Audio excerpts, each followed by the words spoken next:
Bonjour, bienvenue sur Memento Mori, le podcast qui parle du présent en prenant la fin comme point de départ. Je m'appelle Raphaël Charrier, je suis pasteur à Grenoble. Et je suis Mathieu Giralt, pasteur à Etup et on est tous les deux blogueurs sur le site toutpoursagloire.com. Aujourd'hui, on va beaucoup rigoler parce qu'aujourd'hui, on va parler de l'humour. Et l'humour, c'est drôle. Parce que ça fait rire. À part quand l'humoriste est nul. Tu parles de moi ? Mais parlons d'Haroun plutôt. Ouais, parlons d'Haroun, ouais, parce que là, ça commence très très mal, mon gars. Ouais, ça Ouais. va. Alors, Haroun. Pas Haroun Tazieff. Non. Tu te souviens d'Haroun Tazieff ? Je me souviens d'Haroun Tazieff, c'est Qui était un chauve et un explorateur, non volcanologue. Vulcanologue. Vulcanologue ? Ouais. Attends, volcanologue ? Est-ce que vulcanologue, c'est un spécialiste de vulcain De et vulcan. volcanologue, c'est un spécialiste des volcans. Faudrait vérifier. Ça mériterait. À voir. Je pense Mettez-nous en commentaire ce que vous en pensez. Oh, l'angoisse. Envoyez un mail à Raphaël @ Voilà, Raphaël @ vous trouverez jamais mon adresse .gmail.com. Bien, alors, on parle de Haroun, un humoriste moi je l'ai découvert cette année grâce à YouTube. Je connaissais pas du tout et il a fait un spectacle sur les élections présidentielles et en fait je me suis dit purée, mais ce gars, bon, déjà j'aime bien le style et en plus j'ai trouvé fort et il apporte, c'est pas un humour juste où il fait des vannes pour faire des vannes, mais en même temps qui fait vachement réfléchir et en fait je me suis régalé. Et il a fait un autre spectacle récemment qui s'appelle Internet, etc. Et du coup, on l'a regardé, chacun de notre côté, et on voulait échanger dessus parce que, il nous a bien plu. Il t'a plu, toi, le spectacle ? Ouais, il m'a plu. Il m'a plu. Ouais, il t'a plu, d'accord. Je m'attendais à quelque chose de plus drôle, en fait. Ah ouais ? Ouais, parce que, en fait, moi, je l'ai découvert avec, comment ça s'appelle, le Jamel Comedy Club, Haroun. Oui. Il y a 2 ans, je pense. Et en fait, ces sketchs, ils sont tellement drôles. Et je pense que sur la longueur, ça perd un peu du punch, tu vois ce que je veux dire ? Ouais. Mais j'ai trouvé très drôle quand même, tu vois. Ouais. Mais c'est normal, on peut pas être drôle sur 1h30 ou je sais pas combien il dure, que sur 10 minutes, tu vois, sur un sketch. C'est une autre dynamique, ouais. Et puis surtout la posture. Un des trucs drôles chez lui, c'est sa posture, c'est-à-dire c'est un espèce de pince sans rire. Le mec sourit pas, il te lâche des gros trucs, il est hyper sérieux. Et on dirait moi, sauf que là, les gens ils rigolent à ses blagues. Oui. Moi, je fais une blague, je reste sérieux, après je disais c'était une blague et tout le monde rigole. Ah ouais, ils sont polis les gens avec toi. Je sais pas si c'est de la politesse, s'ils comprennent pas vite, ou si c'est de la pitié, tu vois. Je pense que c'est de la condescendance. Mais oui, c'est vrai, c'est le style, moi, c'est le premier point qu'on s'était dit, c'est le style et l'humour du bonhomme sont géniaux parce qu'effectivement, et il en joue de ça, où il dit de lui-même, il n'a pas une tête d'humoriste. Il n'a pas un style d'humoriste, il a l'air hyper sérieux avec ses lunettes. On dirait un mec qui sort de HEC. Ouais, voilà. ou un mec qui bosse dans un magasin où on te vend des téléphones portables, tu vois, un truc comme ça. Ah oui, c'est ça. Un mec qui bosse à la Fnac, tu vois, au rayon. Mais une rayon victime. Apple. Mais quoi ? Mais une victime. Pas le Lascar qui bosse à la Fnac, mais une victime qui bosse à la Fnac. Tout à fait. Et en fait, et voilà, et donc il est dans un style hyper, un peu minimaliste, quoi, tu vois, où t'as juste le pied de micro, il est derrière, il parle, il y a un tabouret où il y a un verre d'eau posé, et il y a la mise en scène, bon, c'est très travaillé comme tout, mais en tout cas, dans l'apparence, c'est très simple, et il y a peu d'apparat autour, il n'y a pas d'effet, il n'y a rien, c'est simplement lui derrière un micro, et un peu comme un puriste, quoi, tu vois, du one-man show à l'ancienne, et simplement il fait des blagues, quoi. Ouais, et puis c'est très fin. Mais alors, c'est pas le comique de répétition, bien qu'il y ait des répétitions dans le spectacle. Moi, je déteste ça, le comique de répétition. T'es sûr ? Ah ouais. Mais je trouve que c'est vraiment les mecs qui ont pas d'humour qui font ça, quoi. T'es sûr? Ah ouais, je déteste le comique de répétition. Ah ouais. Je suis sûr. Ok. Mais non, mais je déteste le comique de répétition. Tu sais ce que je déteste, moi? T'es sûr? Quoi? On parle de quoi? C'est long, hein. Ouais, c'est long, c'est l'angoisse, c'est ça que j'adore. C'est l'angoisse. J'adore créer ça. Ouais, vas-y, dis-moi. Je sais plus ce que je disais.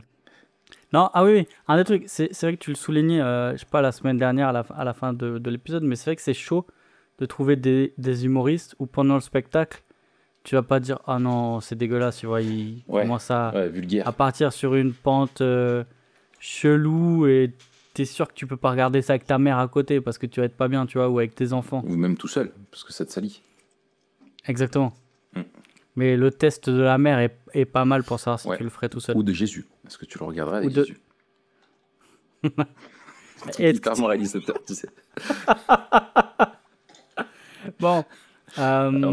Ok, alors, après cette introduction magnifique, digne des plus grands. Des plus grands humoristes. Des plus grands des humoristes, hein. Quelles sont les thématiques ou quels sont les accents du spectacle qui t'ont marqué? Peut-être on peut se faire un ping-pong. Ouais, tout à fait. Alors, très bonne idée. Alors, moi, justement, ce que je trouve génial, c'est que il utilise vraiment l'humour pour révéler c'est un moyen, en fait, vraiment non conventionnel de parler de ce qui va pas et de montrer, de mettre en lumière des décalages. Et je trouve sa façon de parler d'Internet, voilà, en fait, il dit, voilà, on prend le temps c'est en gros, Internet apporte une explosion de plein de choses nouvelles, et en fait, le but, c'est de prendre le temps un petit peu de réfléchir, quoi. J'ai beaucoup aimé sa caricature sur les startups. Eh ben, il commence avec ça. Hein, il commence avec ça, où en fait il met une grosse cartouche aux startups, où en fait il dit que en gros les gars tout le monde aujourd'hui se dit, soit est dans une startup, soit a un pote qui est dans une startup. Et en gros, pour les startups, l'immense majorité des startups, c'est leur spécialité, c'est de créer des trucs qui servent à rien, mais avec un port USB, tu vois. Et du coup, un port USB. Ouais, c'est vrai, des trucs qui servent à rien, mais il y a un port USB dessus, et du coup c'est cool, tu vois.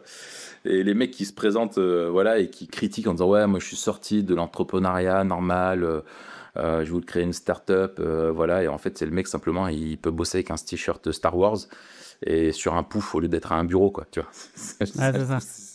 La caricature est pas mal avec tous les métiers, tu sais, qui sont créés, les happiness managers autour de ça, où c'est les gens, tu sais, qui te demandent quel est. Je connaissais pas ça. Ah, mais moi aussi, ça a été une découverte. Et en gros, des gens qui sont faire sur la bonne ambiance quand tu taffes, quoi. C'est de la ressource humaine, sauce bisounours. Et c'est tellement superficiel. C'est un truc de dingue. Voilà. Et notamment, je trouve un truc là-dessus que je trouve qui pointe, qui est excellent. Il dit en fait, il y en a qui ont créé des applis smartphones qui nous aident à nous passer de notre smartphone. Ouais. Ça, c'est juste énorme. Et ça te montre à quel point, en fait, on est dans des raisonnements qui sont abscons complètement, et à quel point, en fait, on est envahi par ça, quoi. Voilà. Toi, il y a quoi d'autre qui t'a plu?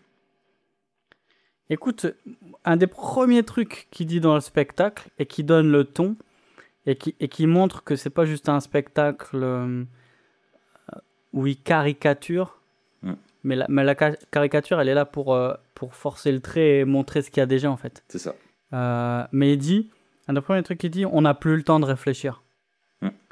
Et en fait, j'aime bien le truc de dire, ok, le spectacle et l'art en général, tu vois, c'est un temps qu'on prend pour se décaler un peu, tu vois. Se décaler de la société et apporter un autre regard. Et donc ça, j'ai bien aimé parce que il le dit et il le fait. Ouais. C'est-à-dire qu'il nous permet pendant le spectacle de nous décaler, de regarder la société dans laquelle on vit. Peut-être que... Et c'est ça qui est fort, en fait. C'est qu'il il force à peine et on voit le ridicule et l'absurdité des trucs qui nous entourent, qui nous paraissent normaux, tu vois. Ouais, c'est ça. Après, un des premiers trucs qui m'a aussi marqué, c'est quand il a parlé des influenceurs. Oui, non, ça c'est énorme. Et alors, on a bien rigolé parce qu'il parle des Kardashians. Et c'est vrai que là encore, ça te montre la vacuité du bazar. Pourquoi Kim Kardashian elle est influenceuse? C'est tellement incongru. Il dit, en fait, elle s'appelle Kim Kardashian. Voilà. C'est tout. Et en fait, c'est ça qui fait qu'elle est influenceuse. C'est l'influence à partir du rien, quoi. Mais tu vois, moi, ça m'a interpellé. Alors, je tire un peu le machin loin, tu vois, mais dire, nous aussi, en tant que blogueurs, en tant que podcasteurs, etc., on est influenceurs quelque part, tu vois. Même si on influence très, très, très, très, très peu de monde. Presque personne, tu vois, à l'échelle d'un pays ou du monde. N'empêche que on a cette place qui a aussi été rendue capable avec Internet. Avant, des mecs comme nous auraient eu aucune influence, tu vois. Et entre la posture qui dit on veut pas être influenceur et qui nie un peu la réalité, qui est de fait, on est lu et on est influenceur, tu vois. Et l'autre posture qui dirait on est trop influenceur et on a du poids, ce qui est pas vrai, on est personne, quoi, tu vois. Ouais. Entre les deux, je pense qu'il y a l'espace de la responsabilité. Alors, ouais, tout à fait. Et ça, je trouve que, justement, dans l'exemple des Kardashians, à un moment, tu sais, il parle de la sœur de... Alors, j'ai noté sœur de Kim Kardashian, moi, dans mes notes. J'ai oublié son nom. Sa sœur a fait un Snapchat. C'est le mec qui parle d'un truc qu'il connaît pas, tu sais. Elle a fait un truc sur... Non, elle a fait un tweet. Elle a fait un tweet, propos de Snapchat. À propos de Snapchat. Alors, je ne sais pas ce que c'est Snapchat, je reconnais, je n'ai pas l'application et j'y suis jamais allé. Ouais, je sais, je suis à l'ancienne. Et en fait, elle a dit, ouais, Snapchat, c'est pas ouf. Et derrière, ça a été repris 1,2 million de fois. Et en fait, il dit que l'action de Snapchat a chuté de façon extraordinaire, quoi, en une journée. Et tout simplement parce qu'elle avait dit ça. Et lui, il dit, mais à côté de ça, il y a des mecs, ils ont bossé pendant 5 ans, ils ont étudié la finance, quoi. Et elle, juste, elle dit ça, et elle fait cracher le truc. Et en fait, c'est là que tu vois, vraiment, je trouve, c'est ça, c'est qu'aujourd'hui, quelqu'un qui juste parce qu'il a de la visibilité, a de l'influence. Il est regardé, mais en fait, c'est une influence, mais qui est pas synonyme de compétence et d'expertise. Et je trouve que c'est une dérive qui note bien dans les réseaux sociaux. C'est qu'à un moment donné, il dit, en fait, tout le monde a un avis sur tout et personne n'a raison sur rien. N'a raison sur rien, ouais, voilà. Ça c'est génial. Et ça, tu vois, c'est une des confusions. Il y a eu un glissement avec l'ère Internet, justement, de l'autorité à l'influence. Exactement. Avant, c'est l'autorité qui définissait ceux qui étaient suivis et ceux qui étaient entendus. Maintenant, c'est l'influence, en fait. C'est l'inverse. C'est ceux qui sont suivis, qui font l'influence et qui ont autorité, entre guillemets, même si c'est plus de l'autorité, c'est de l'influence pure, parce qu'il n'y a rien derrière. Ouais, c'est ça. Il n'y a pas la valeur, comme il disait, en fait, Kim Kardashian, pourquoi elle est influenceuse? Parce qu'elle s'appelle Kim Kardashian. Et en fait, c'est juste ça, elle utilise son nom et sa beauté. Et avec ça, il suffit qu'elle porte tel vêtement ou tel truc, et ça influence des gens à faire pareil. Et je trouve le corollaire qui est que, en fait, du coup, les gens sont désinfluençables.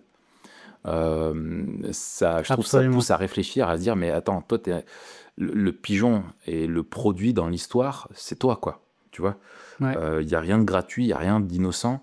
Et en fait, toi, tu es une cible de marketeurs qui utilisent ces personnes-là, qui ont bien compris et qui sont bien malins. Et en fait, tu te laisses... tu nourris une bête, en fait, avec ça. Et c'est hyper pervers, en fait. Et les gens ne s'en rendent pas compte.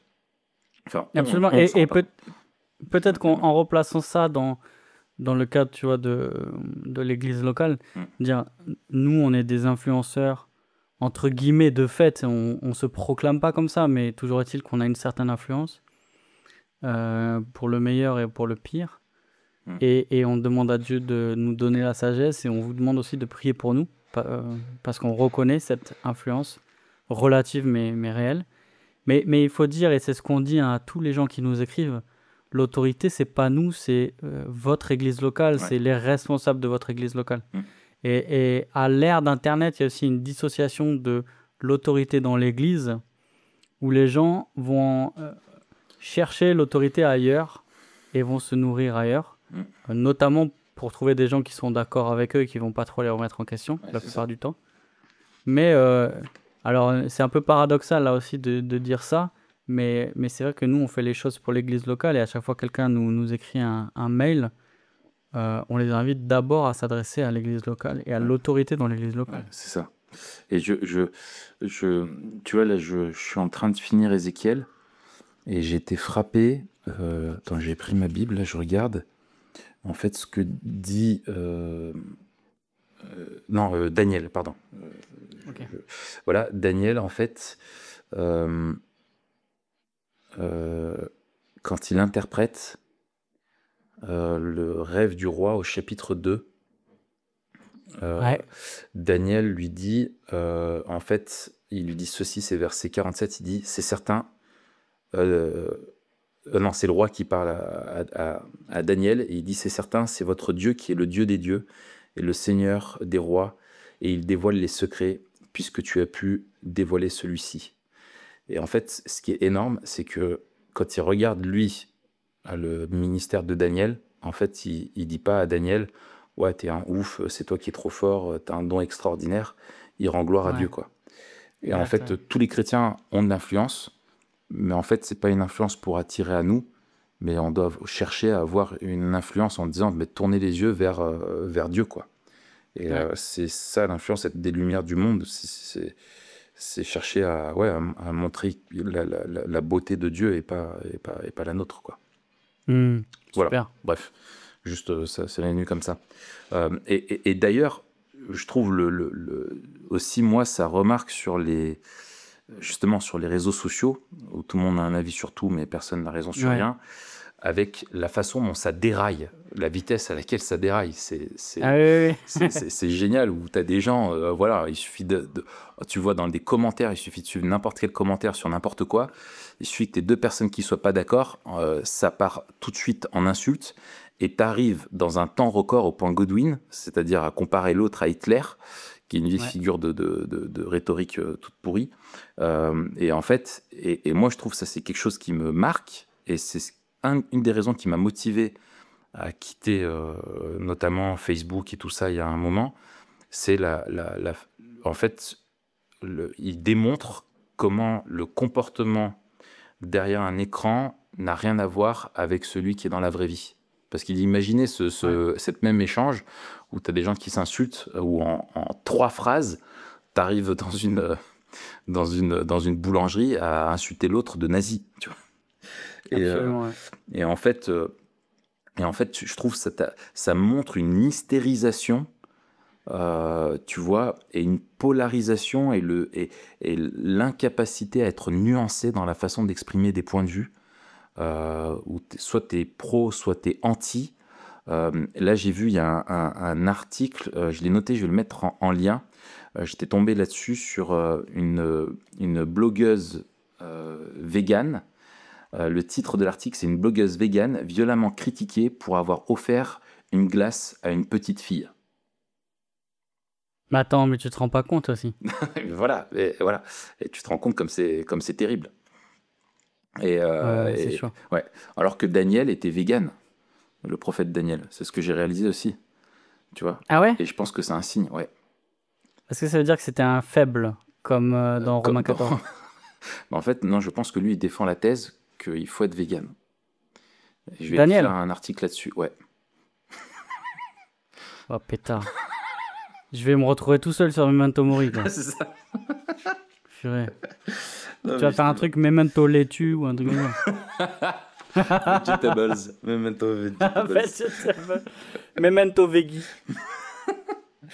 Mais enfin voilà, tu vois, et le moindre truc. Ça m'a fait mal au cœur ce que tu as dit là. C'est hyper paradoxal avec les gens qui sont sur YouTube et qui dénoncent le système, alors que YouTube, c'est Google et c'est le système, quoi, tu vois, enfin, tous ces trucs-là. Non, mais c'est clair. Et en fait, la susceptibilité amplifiée. Et comme les gens, en fait, quand tu es pas en face de quelqu'un, les choses que tu te permets, en fait, si tu réalisais que tu étais vraiment face à une vraie personne, tu ne te permettrais pas. Et ça, je trouve, moi, en tant que chrétien, il y a un truc où on se permet de dire, de faire, de penser des choses comme si Dieu n'était pas présent, alors qu'il est présent et qu'il voit tout ce qu'on fait.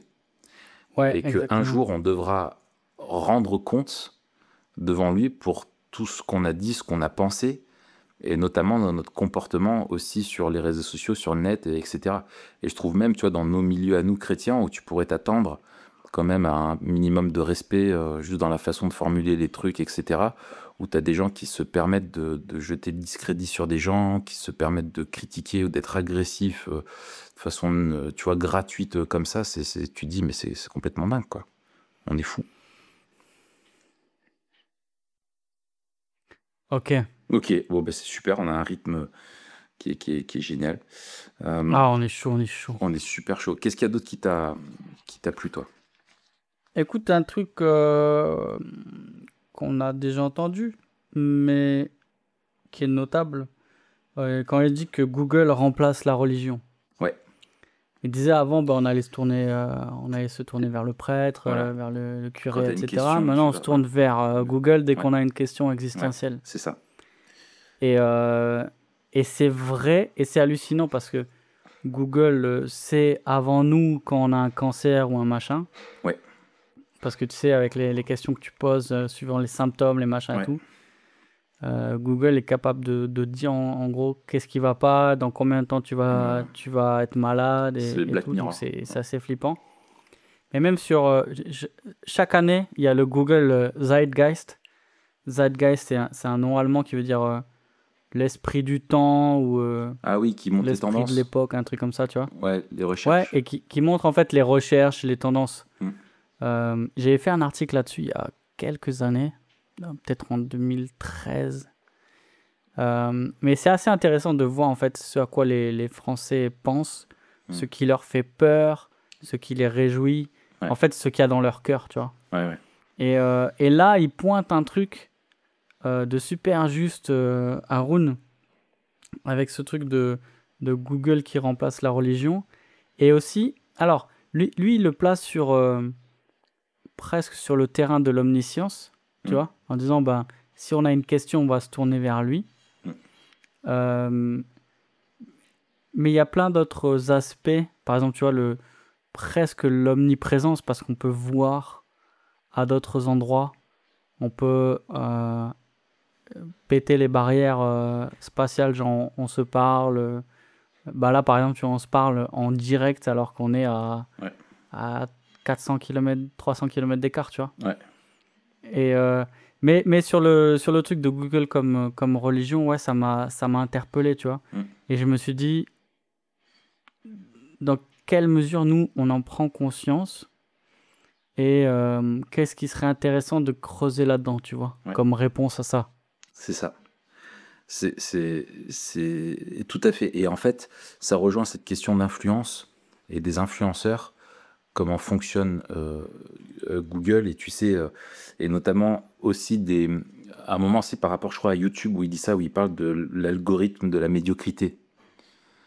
Tu sais, ça c'est énorme, parce qu'il dit en gros, si tu écris quelque chose et qu'on te pourrit, derrière, tu as des gens qui réagissent, et puis à de commentaires, plus on te met en haut, plus tu vas être critiqué, plus on te met en haut, plus tu as... Voilà, tu vois, alors que c'est pas constructif, etc., et plus ça te donne de la visibilité, quoi. Et en fait, finalement, tu rejoins ça. Il faut se dire, voilà, avec tout le système, comment fonctionne quand tu fais des recherches, qu'il y a voilà, c'est géré par des robots qui mettent tout en place, etc. Et en fait, les gens voient les premiers articles comme étant ceux qui font foi un petit peu et ceux qui ont autorité, et on cherche à être référencé correctement quand on écrit un article. Mais en fait, tu as une promesse, et moi c'est ce que je trouve, tu as un empire du vide où aujourd'hui tout le monde peut écrire, et si c'est bien comprendre les algorithmes et comment fonctionne le truc, peut arriver à bien se positionner, mais en fait, t'as rien. T'as juste un titre qui est accrocheur, et combien t'as d'articles, je sais pas, tu sais, sur tout le lifestyle, tu sais, sur la nourriture, les aliments secrets, tout ça, et c'est du vide, c'est du creux, et derrière, ça porte le discrédit aussi à ceux qui font un vrai travail, et qui apportent de vrais conseils, etc.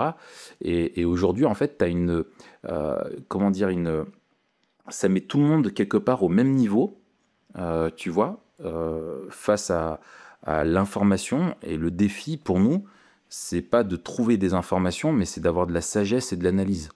Ce que les gens n'ont pas, et ce que Google ne peut pas t'apporter. Et ça, il n'y a que toi qui peux l'exercer, vraiment, et donc de se responsabiliser vis-à-vis de ça. Voilà, quoi. Et tu vois, les conseils qu'on te donne, des fois, où tu as des trucs, ouais, voilà, bah, tu vois, c'est vide, quoi. C'est complètement... C'est complètement vide, et ça, moi, je trouve ça tu vois, où quand il parle justement de la religion aussi, il dit, ouais, si Jésus revenait, on le verrait pas, parce qu'en fait, on le chercherait sur Snapchat, sur Instagram, sur un il a dit on le verrait pas parce qu'il a pas Snapchat. Et il dit, et s'il faisait un miracle des pains, il y en a qui râleraient parce qu'il dirait qu'il a fait du pain sans, qu'il y a du pain sans gluten, tu vois. Et en fait, ça c'est énorme, parce que ça montre vraiment, en fait, comment on est, et comment les gens disent que c'est neutre. Tu vois,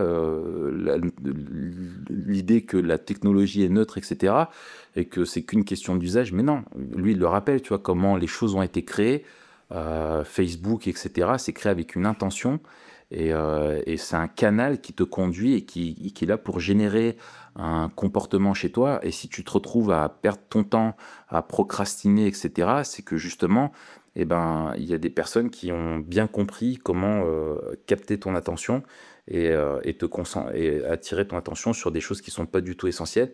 Et le Fils de l'homme, quand il reviendra sur Terre, trouvera-t-il encore quelqu'un qui ait la foi, quoi. Et je trouve que c'était presque prophétique, ce qu'il disait. Ouais. Et tu vois, justement, sur ce truc de neutralité et tout, il n'y a pas longtemps, je regardais une vidéo d'un mec sur YouTube que je trouve assez fin. Je crois qu'il s'appelle... attends, je vais chercher pour pas dire de bêtises. Voilà, ouais, il s'appelle Léo Duff. DU2F. Il Comme fait que des trucs sur les... La bière Duff dans Les Simpsons. Ouais, c'est ça. Il fait que des trucs sur la technologie. Et d'habitude, je le trouve assez fort, tu vois. Il a fait des trucs sur les voitures autonomes, c'était assez cool. Sur l'iPhone. Et souvent, il va plus loin que ce qui est souvent dit, tu vois, il est fin. Par contre, tu vois, sa dernière vidéo, c'était marrant. Ça s'appelle La technologie va trop loin, point d'interrogation, tu vois. Et c'est étonnant parce qu'il est retombé dans un discours où, la technologie est neutre, en fait, et ce qui change, c'est ce qu'on en fait. Ouais. Et je pense qu'il y a vraiment un mythe derrière, et je trouve que Haroun, il le montre bien. Ouais. C'est-à-dire que souvent, on observe soit un très grand scepticisme, où on dit que la technologie est mauvaise, du coup, ben, un peu les ludites, quoi, on s'amichise, tu vois, on veut se cloître, machin.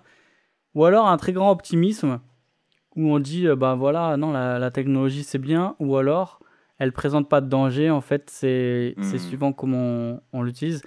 Et la posture de Haroun, j'ai trouvé que c'était une posture assez réaliste.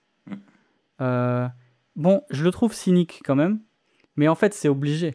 Mais oui. C'est obligé d'être cynique si t'as pas d'espérance, et si t'as pas quelque chose qui... Ou si tu veux être un rappeur, t'es obligé d'être cynique.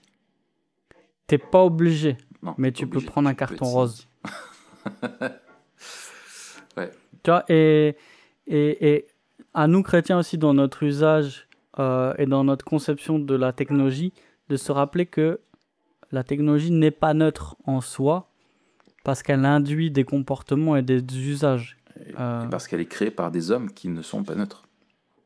Donc, et qui créent avec des intentions. Il faut faire attention. Et pas neutre, ça ne veut pas dire intrinsèquement mauvaise. Oui, oui.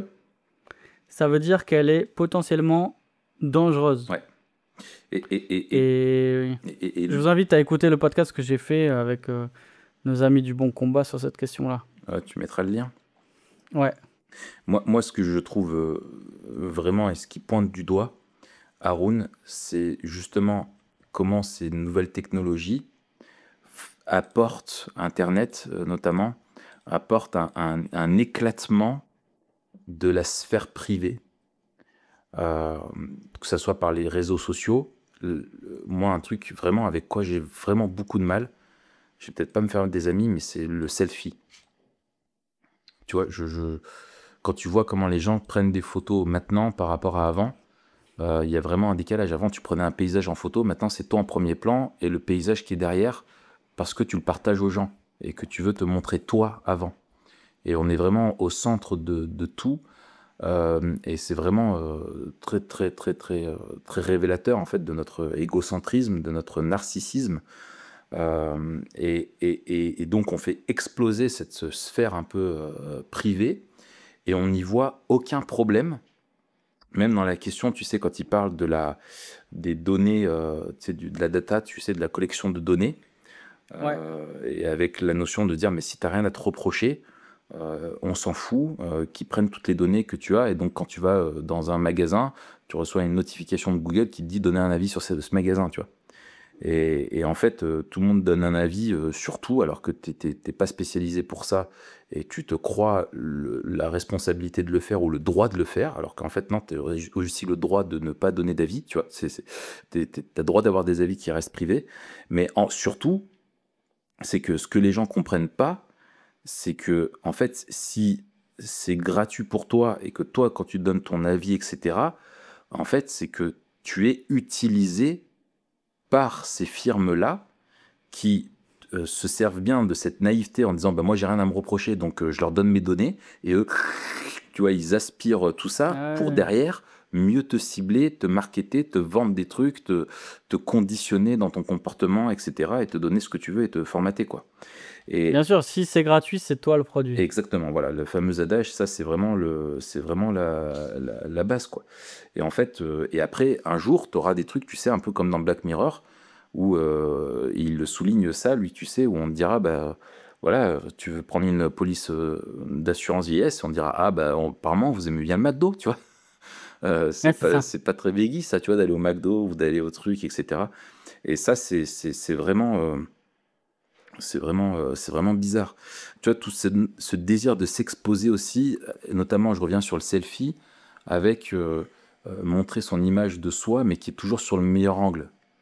Tu sais, où il dit, en fait, on veut pas refléter la réalité, mais on veut montrer que ce qui est bon de nous, tu vois, ce qui est parfait, tu vois. Alors, tu vas mettre des filtres, tu vas mettre des belles positions, etc., etc.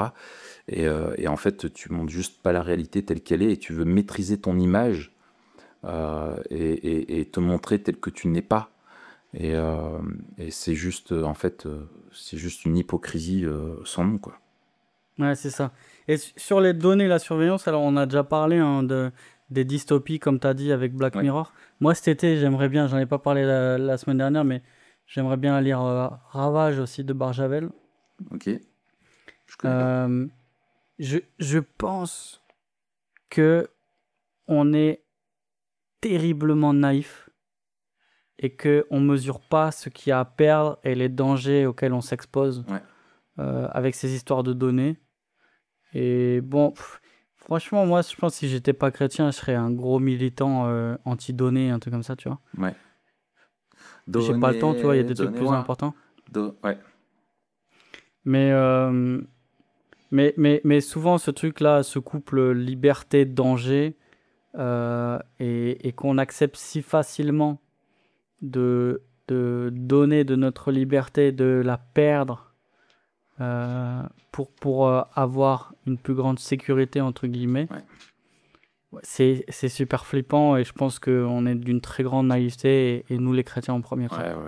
Et je pense que en tant que justement en tant qu'Église, en tant que peuple, en tant que corps, on voit bien que face à ces choses-là, on n'est pas tous égaux. Pas tout le monde a le discernement d'un gars comme Haroun. Et les gens sont extrêmement naïfs et peu éduqués là-dessus parce que maintenant ils grandissent avec. avec une génération qui s'est fait, qui a vu cette nouveauté-là et qui s'est plongée dedans sans prendre le temps de, tu vois, de prendre du recul. Et donc les enfants grandissent avec, etc. Et les gens, voilà, ne sont pas conscients de tous les enjeux qu'il y a et des choses que certains se permettent sur les écrans, derrière les écrans, etc., sur les réseaux sociaux ou sur la question de la protection des données, sur la question de l'influence, etc., du crédit que tu peux apporter à des gens, juste qui sont soi-disant influenceurs parce qu'ils sont juste connus. Il n'y a rien d'autre derrière. Tout ça, je pense que l'Église doit avoir un rôle prophétique dans le sens où elle doit préparer et informer et aider le peuple de Dieu à vivre dans la sagesse, quoi. Je sais que c'est dans le livre des Proverbes, je crois que c'est sous chapitre 14, tu sais, il dit que l'homme simple croit tout ce qu'on lui dit, mais que l'homme prudent surveille ses pas. Je le cite comme ça, mais l'homme prudent, je vais retrouver.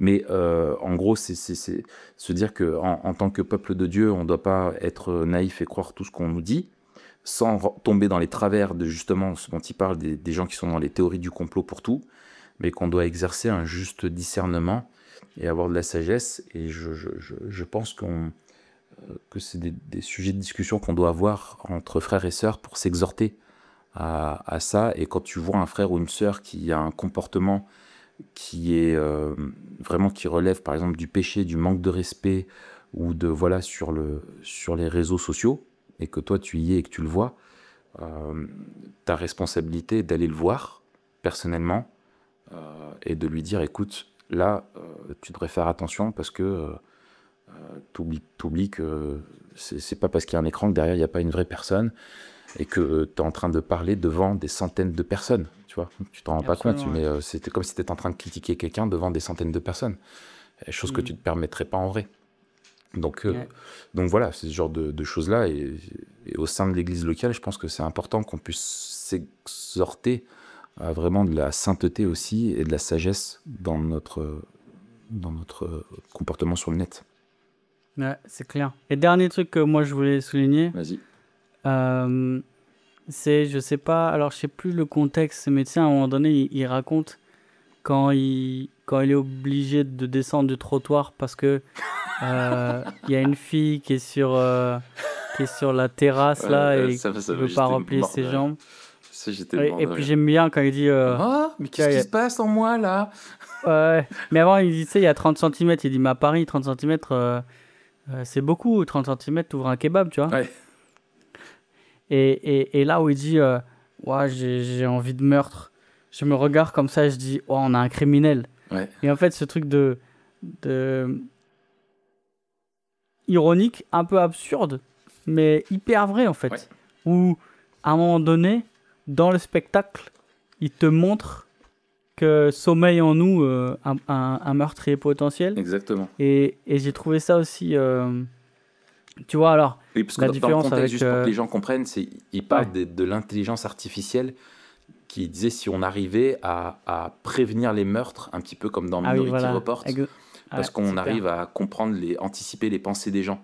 Et il dit, mais en fait, et puis il dit heureusement qu'il n'y a pas ça, parce que sinon je me serais fait arrêter, quoi. Voilà, exactement. Et on a tout mais là, du coup, c'est... Alors, il rejoint il y a un point de contact avec la vision biblique de monde, puisque oui, on est tous meurtriers, tu vois, et celui qui dit imbécile à son frère, il mérite d'être puni. Racaille, il lui dit. Racaille. Ouais. Et après, la différence, c'est qu'est-ce que tu fais avec ça? Est-ce que tu reconnais juste que c'est normal et tu passes, ou est-ce que derrière, tu reconnais que c'est normal, mais que c'est grave, en fait? Ouais. Et que tu as besoin de la rédemption, et qu'il y a une portée éternelle. Et en fait, c'est ça, c'est que si on prend un point de vue Memento Mori sur ce spectacle, c'est qu'il y a une absence totale de projection au-delà de la vie. Ouais. Et qu'il mesure les impacts de notre comportement dans le présent, mais il n'y a pas de regard sur le futur. Ouais. Et en fait, c'est une analyse d'Internet très matérialiste et naturaliste. Oui. Et il n'y a pas d'issue, et c'est pour ça qu'il est cynique, et qu'en fait, tu regardes ça et tu dis, mais on est vraiment dans le caca, quoi. C'est ça. Et tu vois, moi, ce à quoi ça m'a fait penser, c'est, tu sais, on parle beaucoup du droit à l'oubli maintenant sur Internet, le fait que c'est pas normal qu'on collecte nos données, qu'on les garde indéfiniment. Et je sais pas si tu te souviens du buzz qu'a fait, enfin, on va dire du scandale, comme d'hab, hein, au rythme médiatique, hein, ça a duré 2-3 jours et puis ça a été oublié, d'une jeune fille qui s'appelait Amel Agnel, qui a chanté avec le voile dans une, je crois que c'est The Voice ou un truc comme ça, voilà. Et ils sont allés chercher dans ses tweets un truc au Facebook, ou à l'époque sur les attentats, où elle faisait une remarque apparemment qui était, enfin j'ai pas les détails, mais en gros qui était, qui laissait penser un peu une compréhension de l'acte terroriste. Et donc pareil, comme d'hab, tout le monde se croit obligé de devoir donner son avis. Et le dit avec tous les dérapages et les excès et la polarisation où tu es incapable d'avoir un propos nuancé. Et elle était super mal sans avoir vérifié d'ailleurs. Sans avoir vérifié, et les autres relaient ce que d'autres relaient, etc. Et je me disais, mais c'est clair que l'homme s'octroie, grâce à ces nouvelles technologies, presque une omniscience, en tout cas une mémoire infaillible de toutes les traces numériques de l'homme. Et alors que c'est quelque chose que tu n'as pas, et heureusement qu'on oublie et que tout ne reste pas visible, tu vois. Mais sauf que, moi je me disais, finalement, d'un point de vue eschatologique, il n'y a pas de droit à l'oubli. D'un point de vue du jugement de Dieu, en fait, un jour, moi c'est ça des fois que je dis à des gens pour leur aider à faire comprendre, je dis, imagine, on invite tous les gens que tu as connus dans un cinéma, et on projette sur un cinéma toutes les pensées qu'il y a eu dans ta vie. Comment tu te sentirais ? Et là, tu te dis, voilà. Et ben en fait, devant Dieu, c'est ça. Et que en fait, lui, Dieu est le seul qui peut décider d'oublier, dans le sens d'effacer la dette de ce qu'on a fait, de ce qu'on a dit, etc., en l'imputant à Jésus-Christ à notre place, quoi. Et je pense que ça doit nous appeler à ne pas oublier justement qu'il doit avoir dans une dimension, se dire, dans cette ère-là, ça doit nous rappeler que oui, un jour, on rendra des comptes, mais pas simplement aux hommes, mais à Dieu, de ce qu'on dit, de notre comportement, etc., etc., et de la façon dont on utilise un petit peu ces outils qui peuvent être fantastiques. Nous, on les utilise en tant que chrétiens pour tenter d'avoir une influence qui soit positive, en tout cas, qu'on veut à la gloire de Dieu, mais attention à nous, quoi. Ok, super. Eh ben, je te propose de conclure là-dessus. Yes. Il paraît que si on met 5 étoiles, qu'est-ce qui se passe ? On sauve un clown. On sauve un clown ? Ah, génial. Génial. Ouais. Un clown en voie de disparition. Avec une tête de panda, un corps de koala. Ça, c'est dégueulasse. Attends, ça serait super mignon. Tu prends les deux trucs les plus mignons et tu les mets ensemble. Et on lui rajoute une moustache. Quel rapport avec le clown ? Et on a Mathieu. Je sais pas, il n'y en a pas. Mais c'est ça l'humour, mon gars. Moi, je suis dans l'absurde. Ah oui, d'accord. Ce que j'aime pas, c'est l'humour de répétition. Moi. Ouais. Ok. Allez, merci. La semaine prochaine, attends, on parle de quoi, Raph ? La semaine prochaine, on parle du livre Reset. Ah ouais. Du livre Reset, un livre pour ceux qui sont sujets au burn-out. Excellent. Tous les deux, on l'a beaucoup aimé. Ouais. Il nous a fait du bien. Et avant de se quitter, aussi, je voudrais remercier Morane pour tout son travail visuel, celle qui nous fait tous les vignettes sur le SoundCloud, sur YouTube. Et voilà, merci Morane pour ce bon travail. Merci Morane. C'est cool de t'avoir dans l'équipe. T'assure. Voilà, une jeune fille extraordinaire et dans mon église. Si quelqu'un veut avoir plus de renseignements sur elle, d'abord il doit passer par moi. Je vais faire une sélection. Ah oui, c'est une fille bien, donc faut veiller sur elle. Ok mon gars, à la semaine prochaine. Ouais, à la semaine prochaine. Salut Matt. Salut.